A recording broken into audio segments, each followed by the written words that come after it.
वृंदावन से एक गोपी प्रतिदिन दूध दही बेचने मथुरा जाती थी।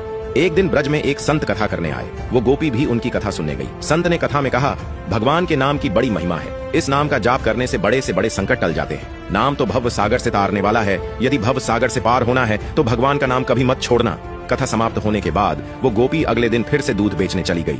उसी बीच रास्ते में यमुना जी थी। इसको देखकर गोपी को संत की बात याद आ गई कि संत ने कहा था, भगवान का नाम तो भव सागर से पार लगाने वाला है। उसने सोचा, जिस भगवान का नाम भव सागर से पार लगा सकता है तो क्या उन्हीं भगवान का नाम मुझे इस नदी से पार नहीं लगा सकता। इसी निस्वार्थ भाव के साथ गोपी भगवान का नाम लेकर यमुना जी की ओर आगे बढ़ गई। अब जैसे ही उसने यमुना जी में पैर रखा तो लगा मानो जमीन पर चल रही है, और ऐसे ही वो सारी नदी पार कर गई।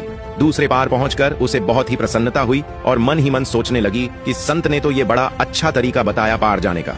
अब रोज रोज नाविक को भी पैसे नहीं देने पड़ेंगे। एक दिन गोपी ने विचार किया कि संत ने मेरा इतना भला किया है, मुझे उन्हें खाने पर बुलाना चाहिए। अगले दिन गोपी जब दही बेचने गई तब संत को भोजन का निमंत्रण दिया। संत तैयार हो गए और उसके साथ जाने लगे। अब बीच में फिर यमुना नदी आई। संत नाविक को बुलाने लगे तो गोपी बोली, बाबा आप नाविक को क्यों बुला रहे हैं, हम ऐसे ही यमुना जी में चलेंगे। संत बोले, गोपी कैसी बात करती हो, यमुना जी को ऐसे ही कैसे पार करेंगे। गोपी बोली, बाबा आपने ही तो कथा में कहा था कि भगवान का नाम लेकर भवसागर को भी पार किया जा सकता है, तो मैंने सोचा जब भवसागर से पार हो सकते हैं तो यमुना जी से पार क्यों नहीं हो सकते। मैं ऐसा ही करने लगी, इसलिए मुझे अब नाव की जरूरत नहीं पड़ती। संत को ये सुनकर विश्वास नहीं हुआ और वो गोपी को कहने लगे, पहले तू चल, मैं तुम्हारे पीछे पीछे आता हूँ। गोपी रोजाना की तरह नाम का आश्रय लेकर यमुना जी को पार कर गई। गोपी को देखने के बाद जैसे ही संत ने यमुना जी में पैर रखा तो झपाक से पानी में गिर गए।